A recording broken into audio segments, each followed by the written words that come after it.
I'd like to begin this hearing by stating the Oversight Committee mission statement is what we'll be doing in all of our different committee meetings. We exist to secure two fundamental principles. First, Americans have the right to know that the money in Washington comes from them, that is coming from them to Washington, is well spent. And second, that Americans deserve an efficient, effective government that works for them. Our duty on the Oversight and Government Reform Committee is to protect these rights. Our solemn responsibility is to hold government accountable to the taxpayers, because taxpayers do have the right to know what they get from their government. We'll work tirelessly in partnership with citizen watchdogs to deliver the facts to the American people and bring genuine reform to the federal bureaucracy. This is the mission, the Oversight and Government Reform Committee. It's the first committee meeting of the Subcommittee on Technology, Information Policy, Intergovernmental Relations, and Procurement Reform. We have an impressively long title, I know, for everyone on that. This hearing will focus on unfunded mandates and regulatory overreach. Since the founding of our nation, the federal government has had to balance its own authority with that of the states, counties, and cities. While each has a unique responsibility to serve their constituents, they also have to operate within their limitations, both budgetary and statutory. However, lately, we've seen where dedicated and probably very well-intentioned government staff can move from serving people to mandating their preferences and priorities to an agency or legislative body onto people. In the modern regulatory environment, the probability that the federal government will overstep its clearly defined constitutional boundaries to impose its preferences on state and local leaders has become increasingly likely. With apparently little check and balance, federal regulators can dramatically affect the budgets and staff structure of state and local governments. Many state and local governments face severe budgetary shortfalls that threaten their ability to perform basic services. Private businesses are struggling against numerous impediments to job creation. Quite frankly, they're all hurting. The preferences of a regulatory agency should not determine the budget or priorities of a state or local leader. While we are not addressing the issue of private business mandates today, I would also contend there's a significant responsibility of the federal government to restrain its regulatory power to areas that are clearly constitutional in scope and that are not redundant of state or local laws, codes, or enforcements. I hear too many stories to recount where a federal regulation can cost a business millions of dollars with little or no opportunity of recourse or reversal of the matter. When the government enacts a statute or issues a regulation mandating the state or local government or private sector entity perform certain actions but fails to provide the funds needed to perform the action, it has issued an unfunded mandate. The Unfunded Mandates Reform Act of 1995, or UMRA, as you'll probably hear referred to several times today, was originally enacted to minimize the burden of unfunded mandates. This act sought to limit the growth of unfunded mandates by explicitly defining them and by creating a congressional point of order that could be used to help prevent the enactment of legislation creating them. However, multiple agencies and actions were excluded from UMRA, and the definition of an unfunded mandate it established has come under great criticism. This hearing today seeks to determine the effectiveness of UMRA. It is intended to focus on Title II of UMRA, which concerns the unfunded mandates handed down by the executive branch in the form of new rules and regulations. While the Unfunded Mandates Reform Act has a great name, it has limited reach because of its inapplicability to many regulatory actions.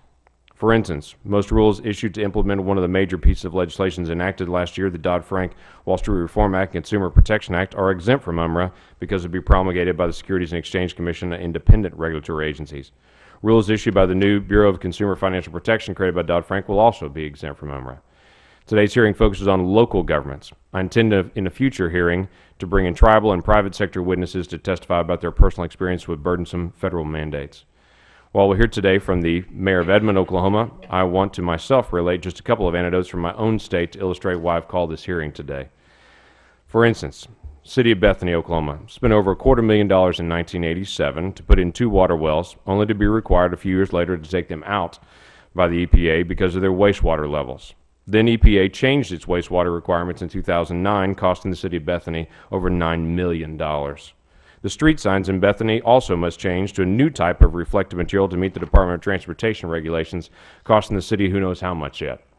The Oklahoma Department of Transportation has to jump through millions of dollars of hoops to tear down an old bridge and to put up a new bridge in the exact same spot.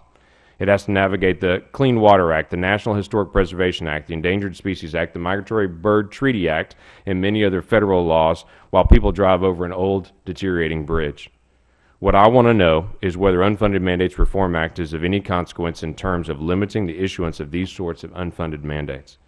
Many observers, such as the Government Accountability Office, have commented on the numerous factors that eliminate the effectiveness of UMRA in minimizing unfunded mandates. We'll hear today from GAO about these limitations, exemptions, and loopholes. Good news is, knowledgeable parties have also identified potential improvements to UMRA, and we'll hear about those ideas today as well. I would like to now recognize my distinguished ranking member, the gentleman from Mr. Virginia, Mr. Connolly, for his opening statement. I thank the Chairman, and I want to personally welcome him to Congress and thank him for his graciousness as he and I have tried to manage the transition on this new subcommittee, and I thank him so much for his personal graciousness and commitment to cooperation on a bipartisan basis. As a former local government official with 14 years of experience in Fairfax County, I appreciate Chairman Lankford's interest in unfunded mandates. Early in my tenure as a supervisor on that board, Congress passed the Unfunded Mandates Reform Act, as the Chairman indicated, known as UMRA, following an outcry by state and local elected officials about unfunded mandates and their burden. It was a positive step forward, but as I learned in the subsequent decade, the Act, as the Chairman just indicated, did not fully stem the tide of unfunded mandates. It was written in a manner that exempted bills from that imposed significant costs on localities, such as No Child Left Behind. As has been well documented, the design, testing, and implementation costs of No Child Left Behind increased local educational costs significantly by hundreds of millions of dollars in many, many places, including my own county. I'm pleased that Fairfax County Executive Tony Griffin is here today so that he can discuss the continuing impact of federal unfunded mandates on local governments. I'm concerned, however, that some have conflated mandates with regulation. I recognize that UMRA focuses on both intergovernmental and private sector mandates. However, the focus of our efforts should be on the continued burden that unfunded mandates place on local governments. This was the focus of a series of hearings in 2005 by Congress, and this committee in particular, and I believe it should remain that way today. Despite the technical language of UMRA, I do not consider regulations affecting businesses as unfunded mandates necessarily. As President Obama suggested, regulations should be reviewed for efficacy. But I simply do not believe that mercury, sulfur dioxide, or carbon dioxide restrictions in power plants should be placed in the same box as unfunded federal mandates in local governments. When the private sector is engaged in an activity that places public health or safety at risk, these actions should be regulated. In fact, carte blanche elimination of regulations could create new costs for local taxpayers. In Fairfax County, for example, most smog-forming pollution comes from power plants in the Ohio Valley. Deregulation of pollution from those plants through repeal of the Clean Air Act or otherwise would increase the costs of local government.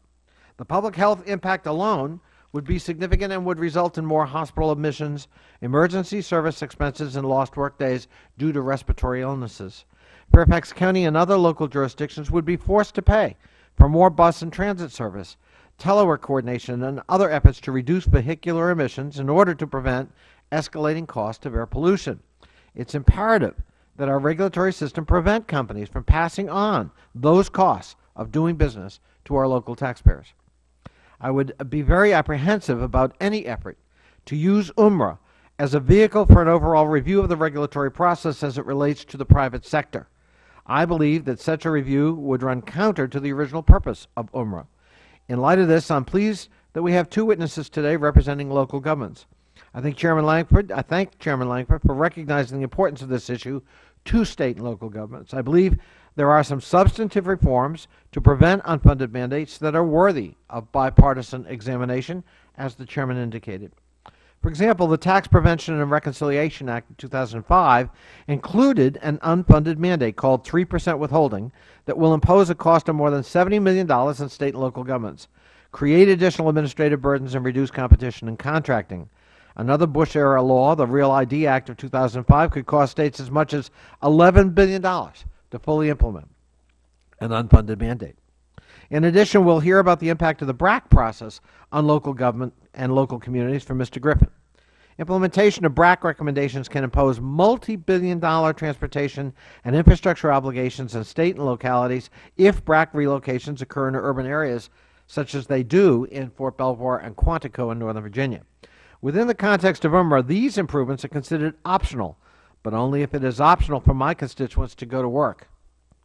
I support efforts to reform UMRA to take a realistic view of these costs in local governments, but I do not support using UMRA in an attempt to roll back important public health regulations like the Clean Air Act.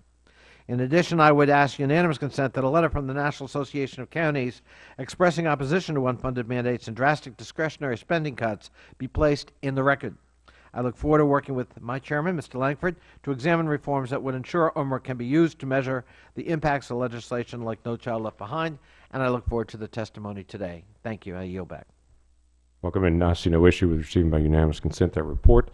Let me, all other members have 7 days to submit their opening statements for the record. Let me recognize our panel and lay some ground rules for the conversation and let y'all finally get a chance to be able to talk as well. Susan Dudley is the director of George Washington University Regulatory Studies Centers. From April 2007 to January 2009, Professor Dudley served as the presidentially appointed administrator of the Office of Information and Regulatory Affairs in the U.S. Office of Management and Budget. Thank you for coming. Mayor Patrice Douglas. Mayor Douglas serves as the mayor of Edmond, Oklahoma, a position where she was elected in April of 2009. Aside from her mayoral duties, Mayor Douglas has made a career in as a community banker and as attorney. She's a wife and a mom, and she actually does not have an opponent now for her next reelect, and so she's able to be here actually fancy-free here on that one. Denise Fantone is the Director of Strategic Issues, U.S. Government Accountability Office, where she oversees work on federal agency budget processes and cross-cutting regulatory issues, including federal rulemaking. Very glad that you're here today. And Anthony Griffin, as Mr. Connolly has already recognized, Mr. Griffin's County Executive, Fairfax County, Virginia, appointed in 1999. Mr. Griffin oversees the operations of all Fairfax County government. Thank you for coming up. You have the shortest drive, I believe, of all of them, but very glad that you're here as well on that. Let me set some quick ground rules for our hearing on it. Each of you has been asked to submit a written statement for the record, and we've also asked you to prepare an oral statement no longer than 5 minutes, so we can allow time for questions and discussion on your statements. You'll see on this desk a series of lights that will count down from 5 minutes. It'll be green, and then the lights will change to yellow when you have 1 minute and red when your time has expired, and it'll be just your opportunity to be able to quickly wrap up. After all the panels have given their oral statements, each member present will have 5 minutes to be able to ask questions of the panel. Many members may have several questions, so it's very important that you answer the questions quickly and concisely. Don't feel you have to give a lengthy answer on that. Please also forgive the members of this committee if they have to excuse themselves. Most of us have multiple committee assignments this morning, and we're juggling concurrent meetings. Your testimony will be recorded completely for review. Though each member completely chooses the content of their 5 minutes of questioning, I would ask the members honor our guest time and attendance by prioritizing answers and information from them instead of making speeches during your questioning time. I would also ask members not to ask a question after their 5 minutes of time has expired. As chairman, I do reserve the right to remind you that time has expired and ask for proper decorum during our hearings. If you have been asked a question, you see the red light come on while you're still answering, please feel free to finish up your answer, though, as a guest here for the panel. All of our panels are bipartisan. There are members of both parties on this committee. It is our desire to hear the facts so we can make an informed decision in our nation's best interest. There are many issues in Congress that are divisive, but most of the issues we deal with in this committee should be very bipartisan. We're very grateful for the time that you have committed to doing your written and oral statements and the time you've given away from your family for this hearing. May I also say that I understand many or most of you gave up your Valentine evening with your family to travel here to D.C. last night, so please pass on our gratitude to your family and your willingness to share your expertise today. Do you understand the ground rules of this hearing? It is the policy of this committee that all witnesses be sworn in before they testify, so would you please raise your right hands? Do you solemnly swear that the testimony you're about to give to this committee to be the truth, the whole truth, and nothing but the truth, so help you God? Thank you very much. We will begin initially with Mrs. Dudley, I believe, with your testimony, so we would be very pleased to be able to receive that now.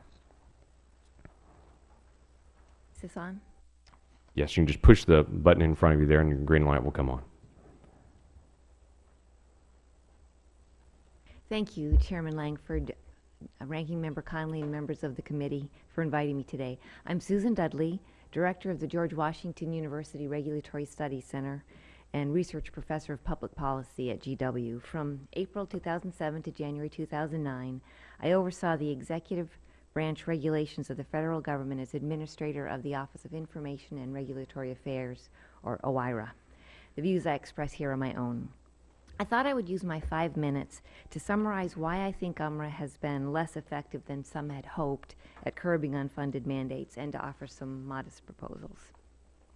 During my tenure as OIRA administrator, executive branch agencies issued 108 economically significant final regulations, only 17 of which were classified as unfunded mandates, and not one of those was considered to impose mandates on state, local, and tribal governments. Now, that doesn't mean that no regulations issued during my tenure impose burdens on other levels of government. Indeed, EPA issued 2 national ambient air quality standards during that period, and I heard from several states seriously concerned about the costs of implementing them. They were not classified as unfunded mandates because, 1, the cost to states did not meet the UMRA definition of mandate, and 2, the Clean Air Act prohibits EPA from considering costs when setting the primary NAAQS. More recent NAAQS for sulfur dioxide have argued further that UMRA is not triggered because it's the Clean Air Act itself that imposes the obligation on states, and EPA is merely interpreting those requirements. Another regulation issued during my tenure that a reasonable person might consider burdensome on states was an HHS rule eliminating reimbursement to states under Medicaid for school-based administration expenditures and certain transportation costs. Despite the elimination of approximately $635 million in federal funding, the rule was not covered by UMRA because it, quote, did not require states to replace that federal funding with state funding or take any particular steps. These illustrations show the limitations of UMRA. Though both UMRA and Executive Order 12866, which governs agency rulemaking, exclude independent agencies and rely on a threshold of $100 million, UMRA covers a fraction of what the executive order covers, in large part because UMRA applies the $100 million threshold to mandated spending, while the executive order applies it to effects, and UMRA contains 7 additional exemptions, more I think that we'll hear about from GAO.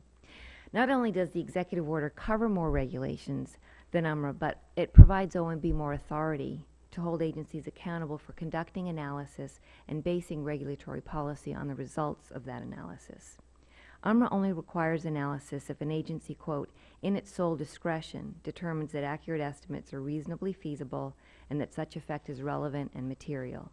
In contrast, OIRA determines whether a regulation is subject to Executive Order 12866 and whether agencies' regulations and supporting analysis meet the principles of the order.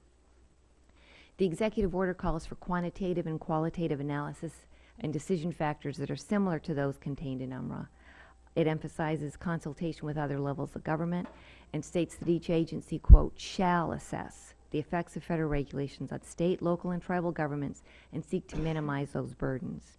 As a result, in my experience, the analytical and interagency review requirements of the executive order provided OIRA a more effective mechanism for holding agencies accountable to the objectives expressed in UMRA, both conducting the analysis to understand the effects of the regulations and in choosing the most cost-effective regulatory approach from alternatives. So now on to my modest suggestions to address 1, the limited coverage, and 2, the lack of accountability. To broaden coverage, Congress could consider aligning UMRA language with that of Executive Order 12866 and or extending it to include independent regulatory agencies, which are not currently bound by the executive order either. To make the executive branch more accountable for the goals of UMRA, Congress could provide OMB oversight authority beyond certifying and reporting on agencies' actions. Congress might also want to expand judicial review under UMRA so that, for example, an agency's failure to justify not selecting the most cost-effective or least burdensome alternative could be grounds for staying or invalidating the rule. Congress might even go further, for example, by making compliance with mandates discretionary for state, local, and tribal governments unless funding is provided. Even without amending the statute, this committee has options for increasing knowledge of the extent of unfunded mandates. Section 103 provides that at the request of Congress, CBO would compare its Title I estimates of the unfunded mandates of a statute with an agency's Title II estimates of the costs of the regulations implementing that statute. I'm not aware whether Congress has ever made such a request, but it could yield interesting comparisons to inform Congress's deliberations of both future legislation involving unfunded mandates and whether agency implementing regulations are consistent with original congressional intent. Thank you. No, thank you very much. Look forward to your questioning. Mayor Douglas, thanks for being here. We would very much entertain your oral statement now. Thank you very much, Chairman Lankford, for inviting me. Thank you, members, for allowing me to be here today. I'm Patrice Douglas. I'm the mayor of Edmond, Oklahoma. Edmond is just to the north of Oklahoma City and is Oklahoma's 6th largest city. We have about 86,000 people with a school district of 110,000. We cover 90 square miles. We have a general fund budget of about $43 million, and our overall budget is about $226 million. Last year, Edmond was named the top place to raise a family by Family Circle magazine. I have to put that in there. Edmond, as all Oklahoma cities and cities across the nation, are facing budget decreases. We're a sales tax only city. We're funded only by sales tax and what we make from our utility companies. For the first time in more than 2 decades last year, we had a decrease from budget of 9%. No living mayor in Edmond had ever faced that issue. We were able to prioritize people, and we didn't have any furloughs or layoffs of police or fire. We delayed capital improvement projects, which means roads, bridges, repairs, and we were able to cut expenses. Other Oklahoma cities didn't fare as well. They cut expenses and had to lay people off and furlough people, fire, police, and civilian employees. Across the nation, I believe that the picture was worse.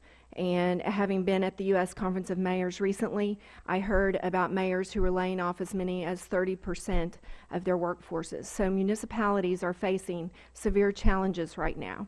I first want to commend those of you who were in Congress and supported UMRA when it was passed. I hope that you continue to support that, but I hope that we can tighten it up.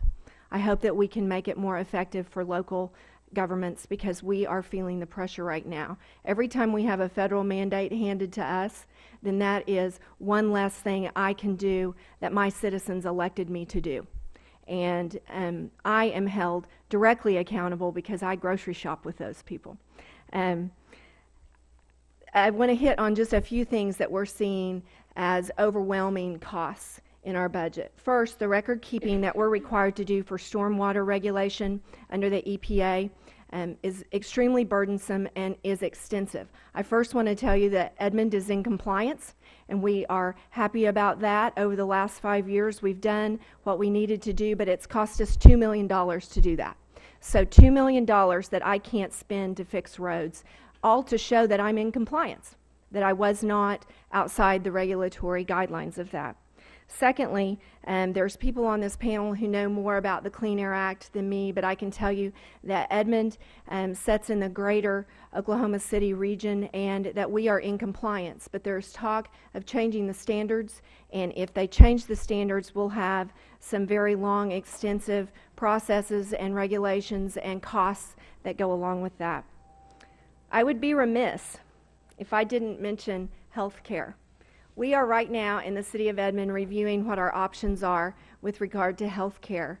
We have traditionally provided, covered the benefits for 100% of our employees. We've paid their premiums at 100%, and we've paid dependent coverage at 75%. Our consultants are telling us that we are going to see an almost 20% increase in health care costs this year, which amounts to $600,000. Almost 15% of that is directly attributable to some of the mandates that came down through the recent Health Care Reform Act. And that is what we are being told. So we are trying to budget for that. I'm not sure how we're going to do it. We're just now starting our budgeting process, and what I believe is going to happen is we're going to have to consider the options on health care, perhaps lowering the coverage on our employees or raising the premiums or requiring some payback from employees. I'm not sure how it's going to end up, but we're facing that. Lastly, I would be remiss if I didn't mention the Dodd-Frank Act and the concern that we have with an SEC regulation that's being proposed that will affect cities and volunteer boards. I have more than 30 boards and commissions in Edmond with volunteers serving. If this SEC rule is adopted, it is likely that I'm going to have many of my volunteers have to be registered through the SEC. Not only does that probably put a wet blanket on volunteers wanting to volunteer for these boards, but it also causes my employees where I'm already short-staffed because I'm not filling vacancies causes them additional work. So the cost I can't determine because the rule hasn't been passed yet, but I urge folks to look really closely at that rule because I do believe it's going to impose some serious requirements on cities. Thank you. Well, thank you. Ms. Fantone, I'd love to be able to hear your oral statement now. Good morning, Mr. Chairman, Ranking Member Conley, and members of the subcommittee. I'm pleased to be here to discuss the Unfunded Mandates Reform Act of 1995 as it relates to federal agency rules. Congress has asked GAO to evaluate UMRA several times and on its 10th anniversary to seek diverse views on UMRA's strengths and weaknesses. Drawing on this work, I will describe exceptions and exclusions for identifying federal mandates, summarize GAO's findings, and also present suggestions made by knowledgeable parties about improvements to the Act. UMRA was enacted to address concerns about federal mandates that require other levels of government or the private sector to spend resources without providing funding to cover their costs. UMRA does not prevent federal mandates from going into effect. Instead, the Act's purpose is to provide information on the costs and benefits of federal mandates and rules that meet the reporting threshold, and to obtain meaningful and timely input from state, local, and tribal governments as rules are developed. Before any of this happens, however, rules must pass through multiple steps and meet multiple conditions. My statement lists 14 reasons why an agency would not identify its rules as containing a federal mandate subject to UMRA. Let me give you a few examples. Rules are not identified as having a mandate if costs are imposed as a condition of federal assistance, or where participating in a federal program is considered voluntary. Other exclusions are based on the type of agency issuing the rule. UMRA does not apply, as has been said, to independent regulatory agencies such as the Securities and Exchange Commission. Or, another exemption is where the rule starts. It must begin as a proposed rule. There are other exclusions as well, such as rules that involve enforcement of individual rights, national security or emergency activities, or procedures for safeguarding federal funds. Given these reasons, and others I have not described, it is not surprising that GAO found over the years that few rules trigger UMRA. In 2004, we reviewed all final major and economically significant rules published in 2001 and 2002. Only 9 tripped the UMRA requirements.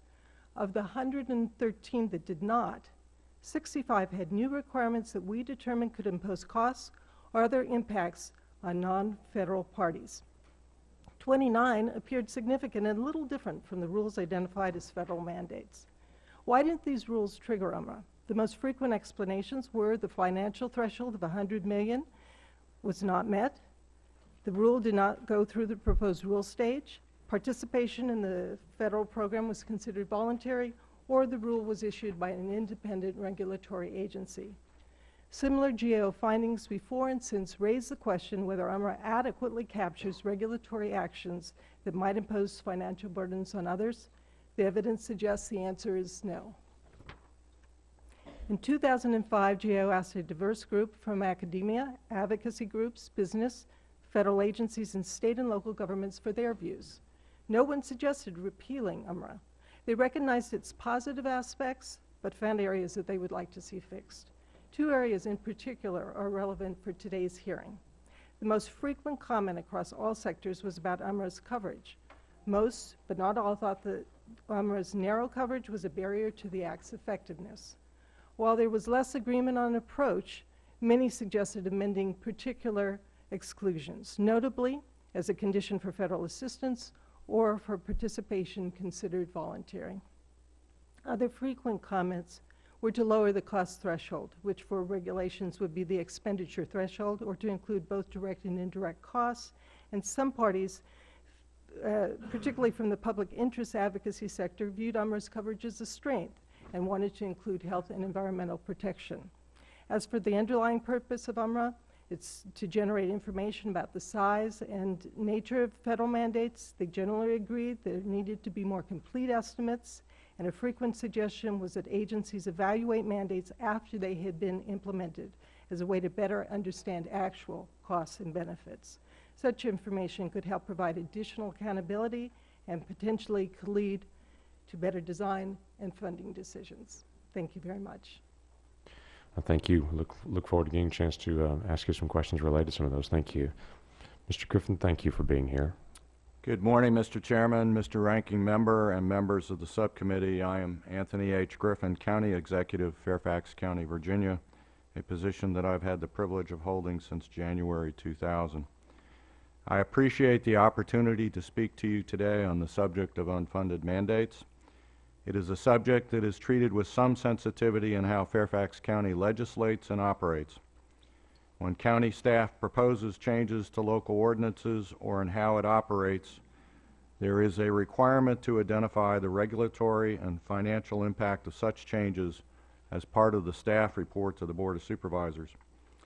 In addition, county staff works in advance with the impacted parties to understand the effects of any changes and to reach a consensus, if possible, on implementation and cost. The county staff frequently is trying to balance the interests of public safety and quality of life with the immediate concerns of neighborhoods and industry. The process concludes with a public hearing. If staff has done its job well, there are few or no speakers, and the decision of the Board of Supervisors is usually unanimous.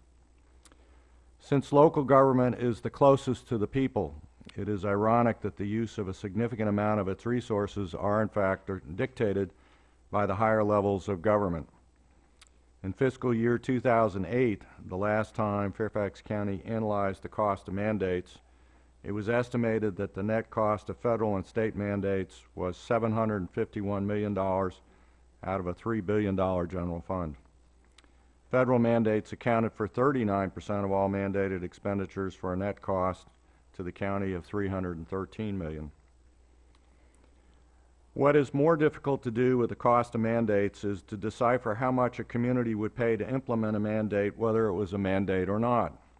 In many instances, Fairfax County chooses to exceed state mandates because the mandate is viewed as a minimum as it relates to quality of life. Schools and mental health are examples.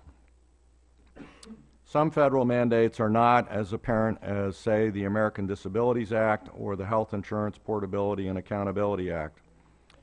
For example, Fairfax County is trying to mitigate the impacts of decisions made in the last round of the Base Closure and Realignment Act, also known as BRAC, which in most instances relocated defense employees located near transit to Fort Belvoir, which has no transit and is served by a road system already at capacity. While the county appreciates the additional 26,000 jobs at Fort Belvoir, it actually tried to limit BRAC-related moves in the National Capital Region because of the negative impact to the transportation system. The Defense Department provides no money for road improvements external to military installations unless the impacts exceeds the doubling of traffic. Given that the primary roads involved are Interstate 95 and Route 1, no money is forthcoming. The estimate to mitigate the moves to Fort Belvoir are in excess of $800 million, money which neither the state nor the county have. Unlike the county's process, the federal government did not quantify the impacts of the relocation on the host jurisdiction or the region, nor has the federal government, in the form of the Defense Department, offered to mitigate the impacts. In fact, access to the proving ground of Fort Belvoir would not have been possible without a significant financial contribution by the county and the state. In closing, I would note that regulation by all levels of government are necessary to achieve certain minimums in how services and facilities are available to our public. But communication, sensitivity, balance, and identified resources need to be part of the process creating them. Mr. Chairman, thank you for the privilege to speak. I'd be pleased to respond to the committee's questions. We look forward to that, actually, and we will go back and forth, getting a chance just to ask questions, and we are just looking for your honest answers and just response to it. We will take not only your written testimony, but your oral testimony and be all compiled together in the permanent record for it. Let me just bounce a couple questions off of you to be able to get us started, then I'll have Ranking Member Mr. Conley be able to ask some questions as well. Mr. Griffin, define for us in your mind, and from the county perspective, what is an unfunded mandate? Now, I know if we asked Ms. Fantone, we would get a very strict, clear defined of what the law says on it. What would your perspective be on how would you define it? My perspective would be an obligation imposed on the county, which the county otherwise would probably have not undertaken on its own. Okay, that's great. Mayor Douglas, the cap is $100 million of effect on that. In a $226 million budget for Edmond, a $100 million burden would be rather large. Is a $25 million burden an unfunded mandate, you would say? Would that have an effect if there was a 10% burden on the city of Edmond? Absolutely. Absolutely. Yeah, go ahead and push your mic there, right there. That's all right. Was on. Absolutely. I need to set up to answer the questions, I guess. That's great. Ms. Dudley, tell me a little bit about 12866, that wonderful executive order that's been out there for since the 90s, trying to deal with the unfunded mandates. You made some specific suggestions for that, including aligning UMRO with the 12866, and then you also talked about the independent agencies.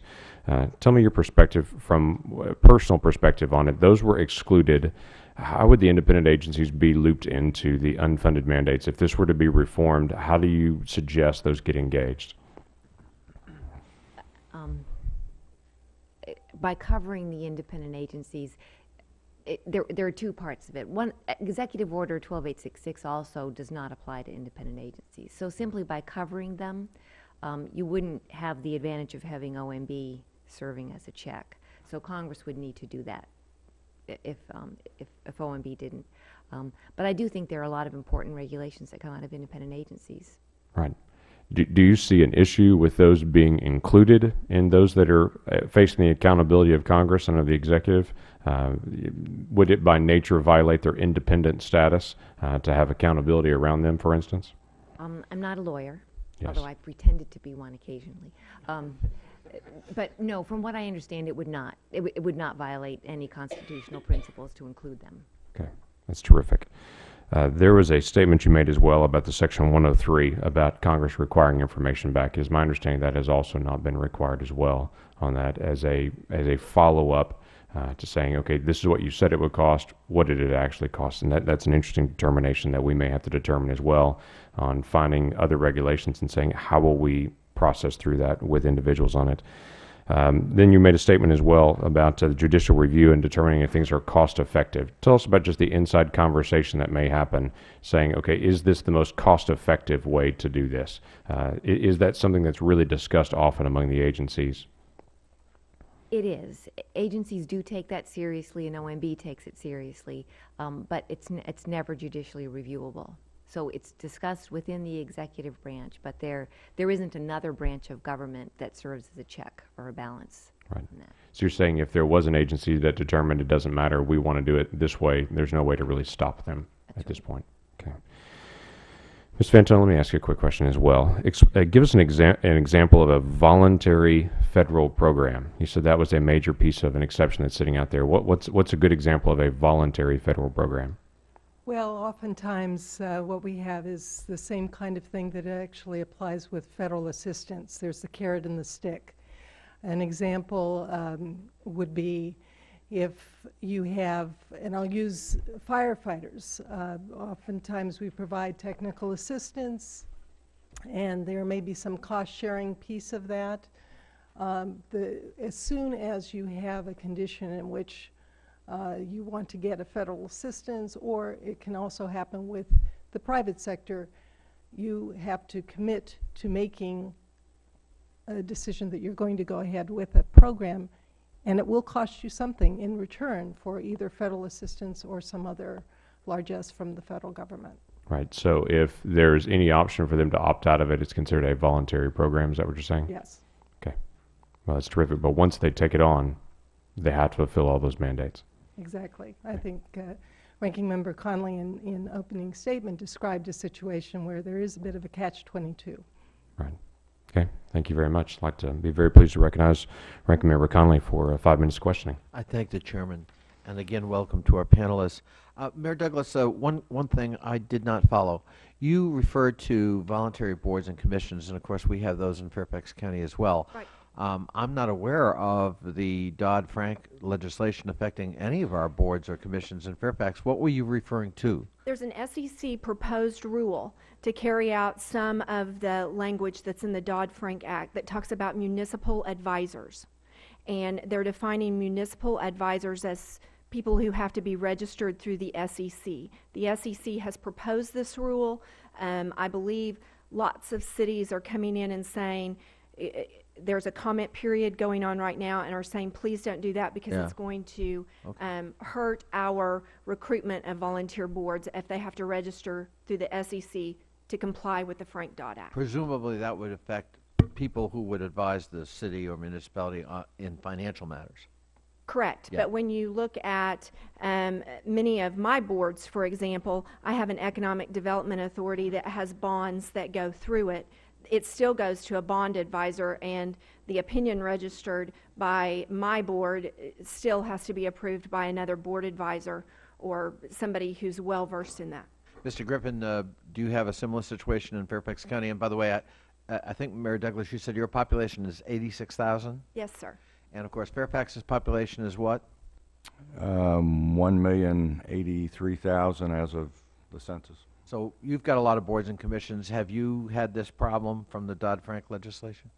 I'm not aware of the details. I suspect that organizations like our Economic Development Authority may have to be involved, but I think most of our volunteer committees and commissions would not be impacted. I think it relates only to financial.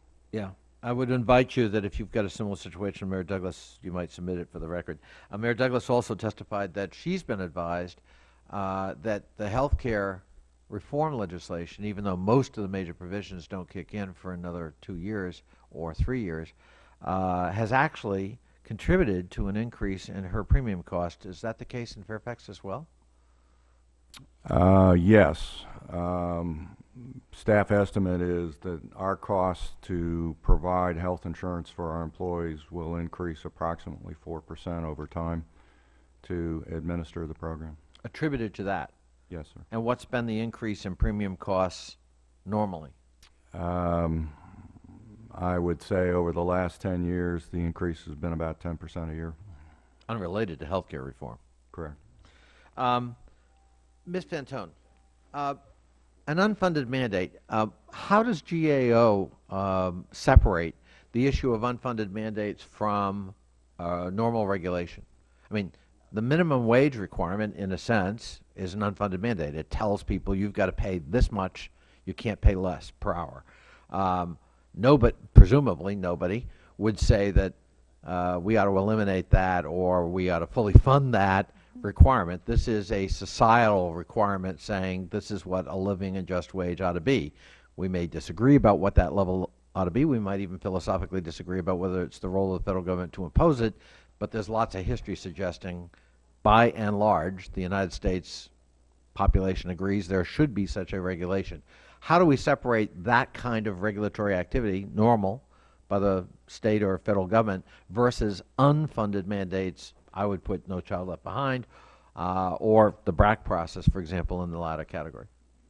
Well, as you point out, this is a decision that is as much a policy and philosophical decision as anything else.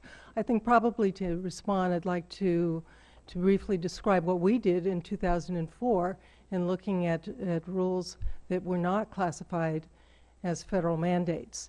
And so we did a variety of different things. First of all, we looked at all of the ones that were unclassified, and that was 113.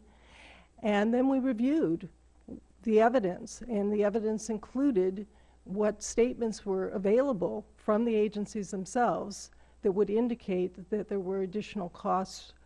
And then we went out and we talked to those that would be affected to see whether we in fact had captured correctly And that included the federal agencies that were involved, as well as those, again, who were affected. And there was consensus that, in fact, there was additional costs, some of which, 29 in particular, that would be significant. So it's kind of the Goldilocks complex here. Trying to get it just right is a difficult thing, but that's how we went about it in 2004. My time is up, Mr. Chairman, and Ms. Dudley, I hope to, in another round, come back to your testimony. Thank you. Thank you, Ed. The Chair would now like to recognize the distinguished gentleman from Pennsylvania, the Vice Chairman of this committee, Mr. Kelly, for 5 minutes. Thank you, Mr. Chairman, and also the board. Thank you for being here today, because I know you're taking time out of your private lives to come and do this. My questions are mainly for the mayor, because I also sat in the city council in a very small town, a third-class Bless city. you. Thank you. Bless Thank you. That was after sitting on a school board, so it's doing two bless things. you that- again. I am. Well, you know what, I think that it would be hard to argue that a lot of these are well-intentioned when they start off. But I would submit that in our little town, 67 cents out of every dollar we bring in revenue, tax revenue, is already eaten up by public safety. Yes. And there's so many unfunded mandates that are out there. As a mayor, and as you sit there, and as you watch what's going on, it's almost you're afraid to read your next email or open the next piece of mail that comes through because you don't know where it's going to come from or who's going to ask you to participate in something. So we have these partners that say we need to do this, but they don't bring any money to the table. So if you could tell me, and I know we struggle with in our budgets every year trying to meet all these, some of the things that you have to do, and some of the services that have to be cut dramatically just to comply with a mandate, an unfunded mandate. Well, we have to direct money away from our general fund, which is, like you said, that's my 33% that I get to run the rest of city government on outside of police and fire. So that's what I run. My trash collection, I repair my roads, I clean my roads after the recent 2 blizzards, I repair bridges after a 500-year flood that I had this summer. So you're exactly right. What we are looking at this year is simply trying to decide whether or not we're one of the fastest growing communities in Oklahoma. So we are an economic engine for our state. We provide jobs. And what we're looking at right now is deciding between keeping people or building the roads to get economic development to our city, because you have companies that won't locate there unless you can build the roads. So it's a decision right now for me and my council. Priorities. We have to prioritize, are we going to do the infrastructure projects that we've already delayed because last year we could not build roads, we couldn't do the repairs we needed and that we had budgeted because we had a 9% decrease. So we're making those decisions. I talk about in my written testimony that there's a program called NIMS. Nobody can fight about the fact that Homeland Security is very important. But Edmond was the 8th safest city in America a couple of years ago, yet we're spending at least $82,000, and by my estimates that they called me last night, $310,000 to do a training program that we're now having to document we're doing. And we're already one of the safest cities in America. So we're not going to fight against Homeland Security, but it's $310,000 that comes out of my budget in order to get other federal grants. It's money that sits out there and says, if you don't do this, then you don't get these grants. And it doesn't just apply to Homeland Security grants, it applies to other grants. So I think local governments are better at determining what they need. And we need to be ready. We need to be secure and safe. And my electorate's going to kick me out if we're not. Yeah, and I understand that. Like, also, the determination of whether a regulation or rule is cost effective. And what kind of a formula do you understand that they use to actually determine if it's cost effective? Is there a real cost benefit analysis there? I mean, I have never seen it, and it usually doesn't make sense to those of us that actually have to pick up the tab on this. So I've okay. never seen it. Yeah, well, I've never seen it. From any of the regulations that are imposed on the city, I've never seen it. Oh, very good. Thank you. That's all, Mr. Chairman. Thank you.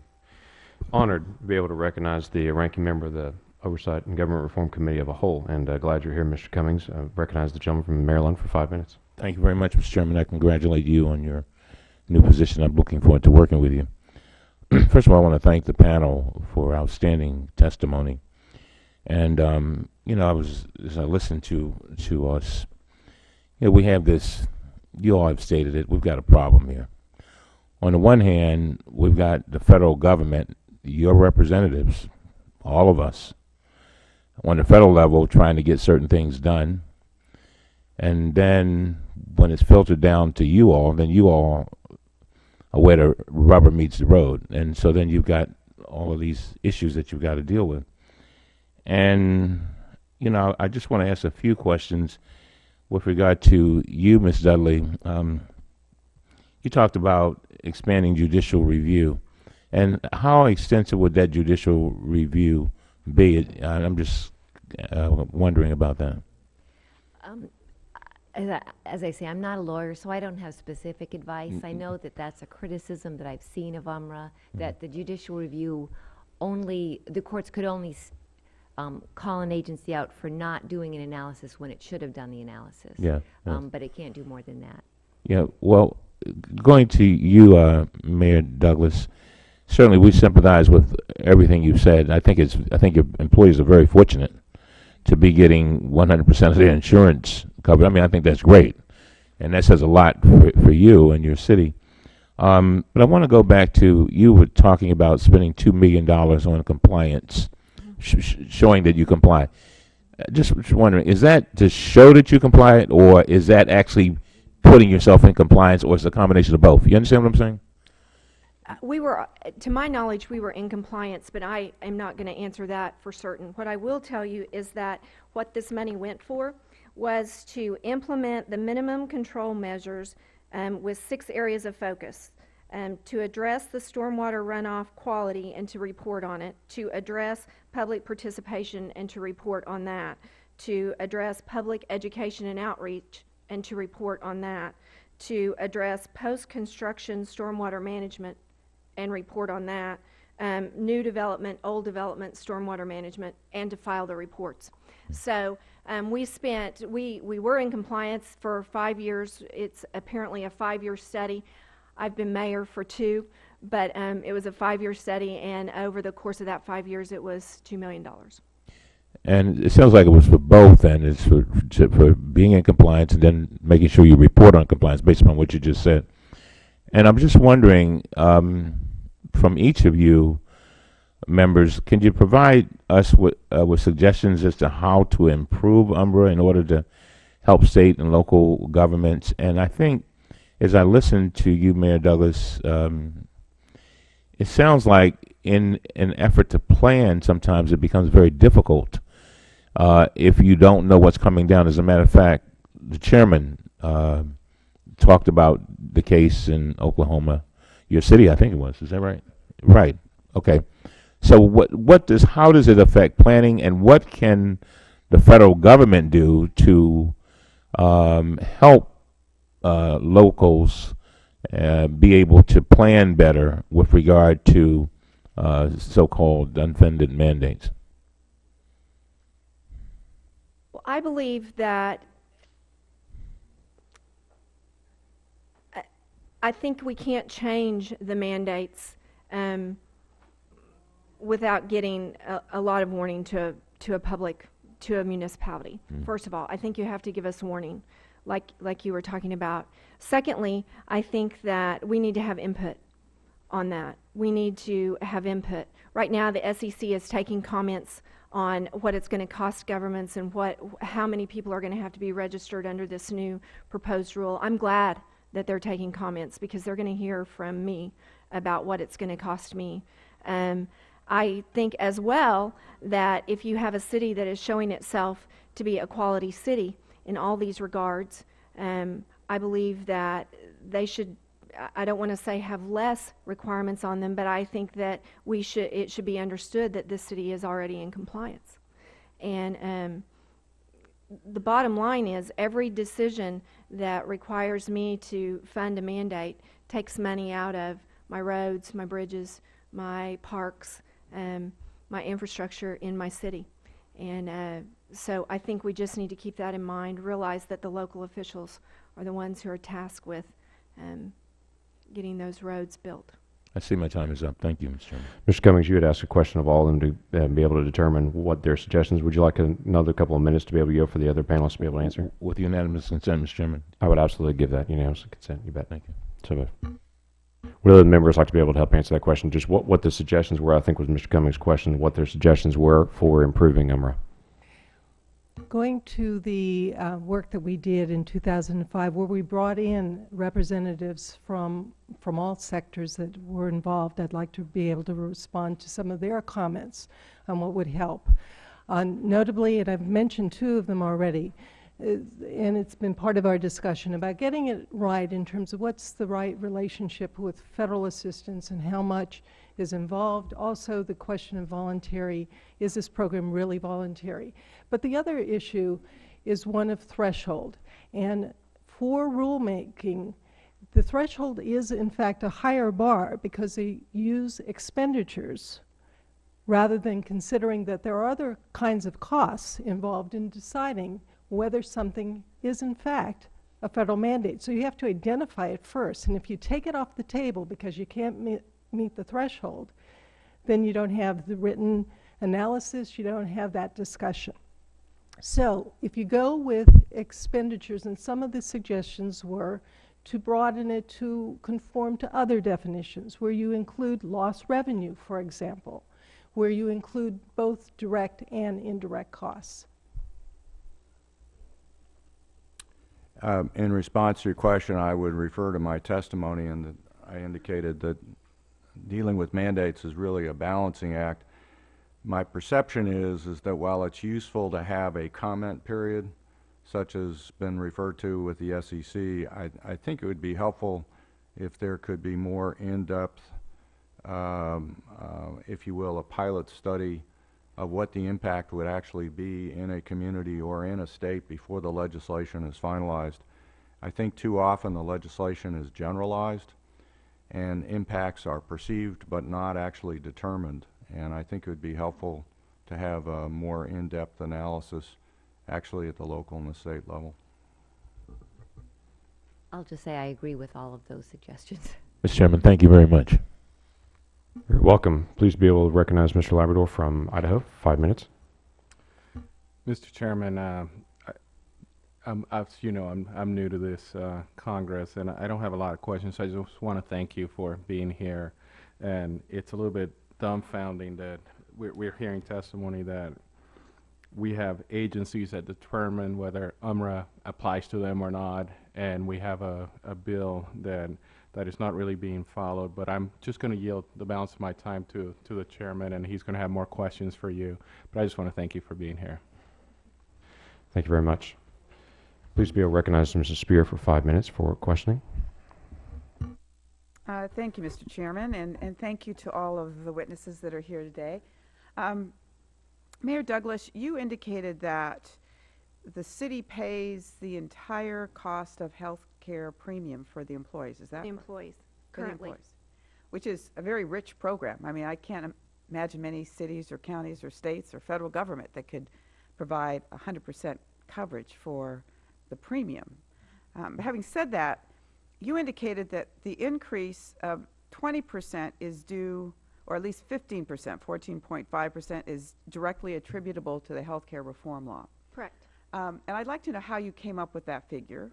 Well, I'm going to have to refer you to the consultants that we hired to come up with that figure. We hire a group that comes in and evaluates our program. We're at the beginning of that. We, in fact, had the first presentation last week in Edmond. What they have told us, their review to us said that it was directly attributable to the fact that we have to begin, since we're a self-funded plan, we have to begin to set money aside for the requirement of covering up to 25 dependents up to the age of 25 or 26, I can't remember, 26, and that we also have to begin to make accommodations for the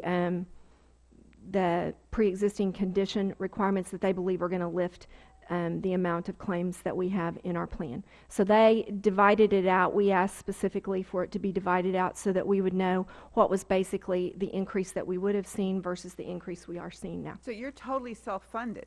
We are.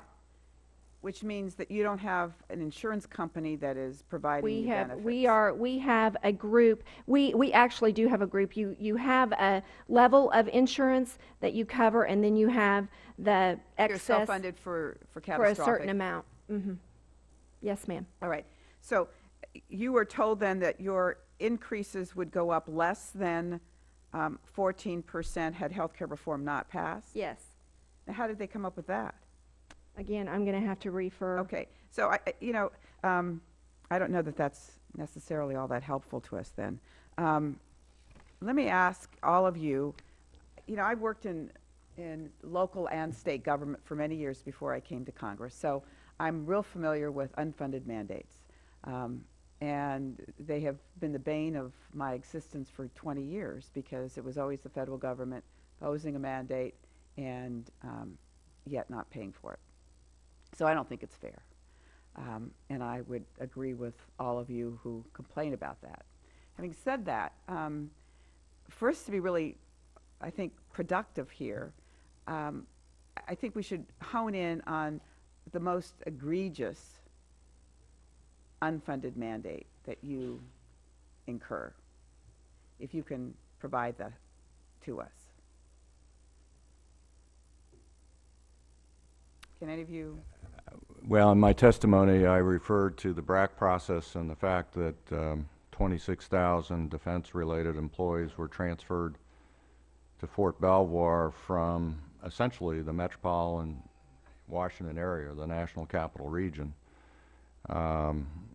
And that's imposed a burden on the state and the county primarily to make transportation improvements to provide access to Fort Belvoir because the road system serving Fort Belvoir was already at capacity. And so we're having to make significant new investments to facilitate getting people in and out of the fort while also maintaining traffic flow past the installation. The primary routes for Fort Belvoir are Interstate 95 and Route 1. We have no money forthcoming from the Defense Department to mitigate those impacts. And that's not something we were really consulted about. It's just, it happened. Now, the good news for Fairfax County is that it certainly strengthens the county's employment base in that part of the county, and we do appreciate that.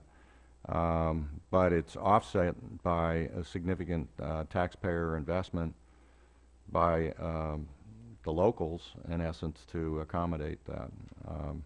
And that's probably the most egregious recent example that I could give. But there was a cost-benefit associated there. It's not like a mandate that's imposed without any benefit. Well, it's debatable whether there's a benefit or not, because as I indicated, the employees were already in the region. And in fact, they were vacating leased office space, which was a benefit to the private sector, and going into space built on federal facilities. And so the county no longer accesses the property tax, if you will, that we benefited from before. So we haven't done a precise cost benefit, but in the long term, I think there's a benefit, but in the short term, there's a significant cost. Anyone else? Yes, Ms. Dudley? Well, I don't represent a state or local government, so I'm not sure I'd be appropriate. But I thought that the examples in both of our local representatives' testimony provided illustrations of what they thought were the most egregious examples. All right, I don't know if has my time expired? Yes. Thank you. Mr. Conley and I are going to do one more set of questions between the two of us, and then we're very, very grateful for the time that y'all have. Let me just follow up on a couple of things. Mayor Douglas, if you'd like to submit the statement from the consultant just as background on that, you're welcome to do that, and I'd be glad to be able to pass it on to Mrs. Spear, and so be able to get the information on that. The question that you had raised on this, Mayor, was you need more warning, more advanced information. Yeah. What is an appropriate amount of time to say, if this mandate's coming, 3 months, 6 months, 2 years, 5 years, just a ballpark on it? Well, we budget out 5 years. Not all cities do that, but we try to look at a 5-year plan. I'm not saying that we need 5 years, but we need adequate time to get that rolled into our budget. When these rules come down and you find out that you're going to have to spend, you know, $400,000 out of your general fund in the next year, that's a near impossibility for a city the size of mine to do. So I would say take into consideration the fact that we have a one-year budget cycle, and so rules need to accommodate that. I also believe that it's really important to note that what some of the panelists have talked about is direct and indirect costs. And you can't always determine the indirect costs quickly. It takes you a little while to get a handle on what some of those indirect costs are. For example, that NIMS training, it took us a while to get a handle on how much it was going to cost us to comply with the Homeland Security requirements. So we thought at first it was going to be a small amount of money, and now it's come out to be in 2 years $310,000, which is not small to my general fund.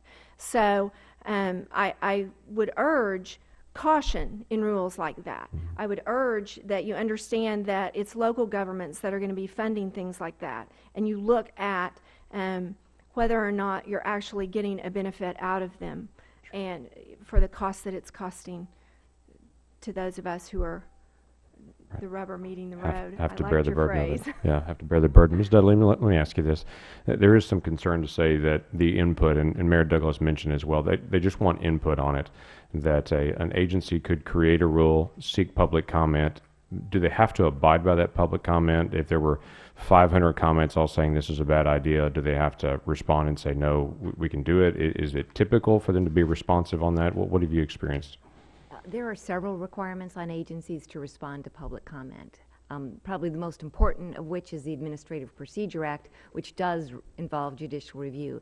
And if an agency ignored all their comments, the courts would be able to find that it was arbitrary and capricious and could send it back, send the rule back to the agency. How do we get then public comment from municipalities to say this is a possible unfunded mandate that's coming down? How do we allow municipalities to do that in a reasonable way? Well, agencies try to notify potentially affected parties as early in the process as possible.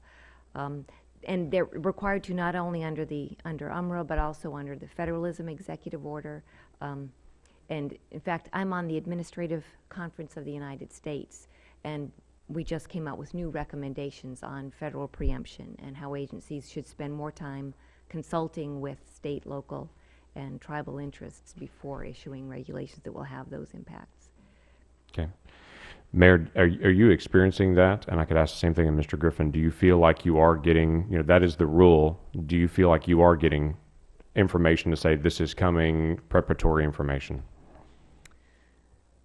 Well, we were notified. We read articles about the SEC proposal to comply with the Dodd-Frank Act. So we read about that. My city treasurer came to me and said, okay, I think this impacts more than just the city treasurer's office. And then there was an article, I believe in the Wall Street Journal, talking about how it's going to affect volunteer boards.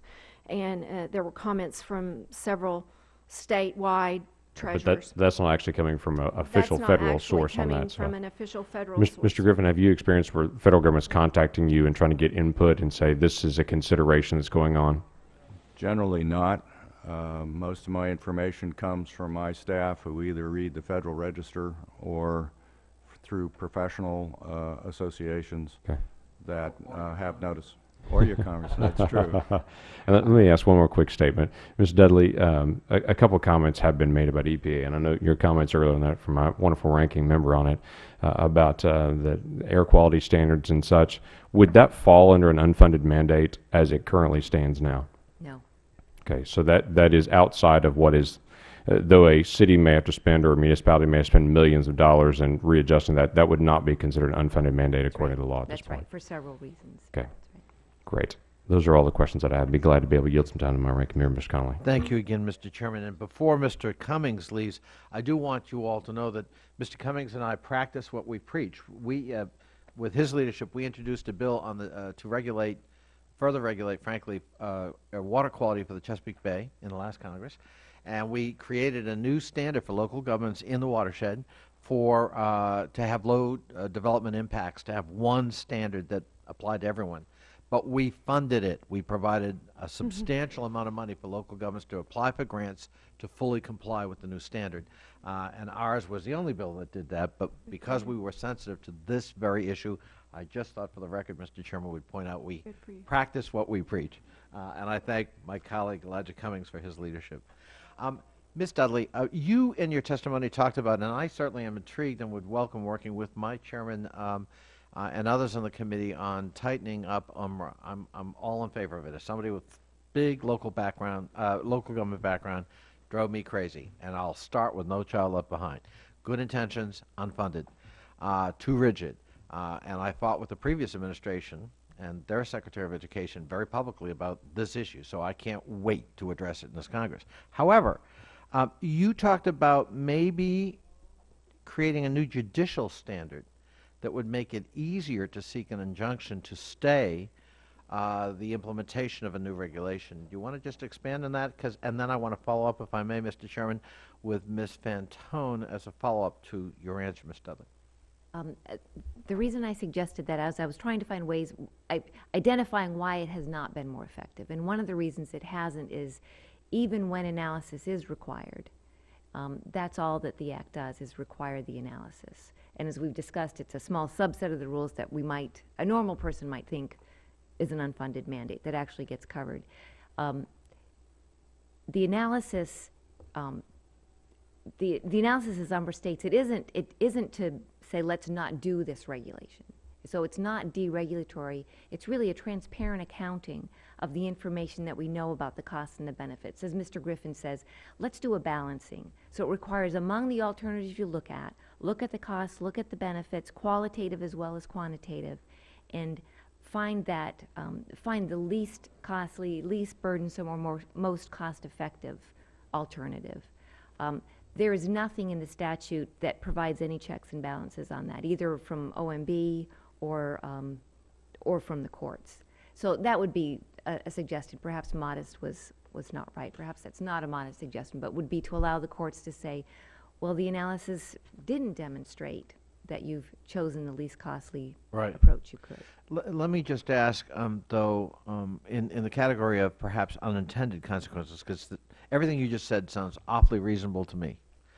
Why wouldn't you do that? But in looking at the language of the statute on the books, it expressly provides that an agency's failure to perform any estimate, analysis, statement, or description cannot be used as a basis for delaying or invalidating a rule. So what we just talked about would actually significantly alter the current statutory language in UMRA. And Ms. Fantone, in a report issued 2 years ago, GAO said that in terms of the average rulemaking, new rule, it takes 4 years. If we were to change the judicial review language in UMRA, what might that 4-year review process now look like? You asked me the question that it's difficult for me to answer first because, again, I'm not a lawyer either, and judicial review is not an area that I feel qualified to talk about. The process, the report you're referring to is a federal rulemaking report in which we tried to identify how long something takes, what are the resources, and frankly, we got a very mixed response. A lot of it has to do with the complexity of the rules themselves. And to come up with sort of this is the proper amount of time is not going to be something that I think is a fruitful direction. I would like to add to some of the comments that have already been made in terms of suggestions of what Congress could revisit, and I think address some of the questions here, which is right now there's an exclusion for those that don't go through proposed rule making. And so that would be an area to revisit whether there's opportunities there to get some of the information that would help balance the equation a bit. And then adding to that would be retrospective analysis, which potentially could improve cost-benefit analysis by looking back and seeing, well, how well did agencies do in estimating these? So I'm sorry I didn't answer your question directly, but I think these are other things that might assist. I thank you, and my time is up. Thank you, Mr. Chairman. Thank you, and thank you to all of our witnesses for taking time to be able to be here. I want you to know all of this is recorded and written down and is reviewed. In fact, in preparing for this particular hearing, I was going back through the notes from the 2005 and previous hearings where we've been dealing with these issues before. In fact, Ranking Member Mr. Conley was actually on the other side of this table in 2005. I was going through the notes on that as a witness there. So these are very important comments. They are held in record, and there will be decisions that will be made in future days based on much of the input that you've given there. I thank you very much for being here, and with that, the committee stands adjourned.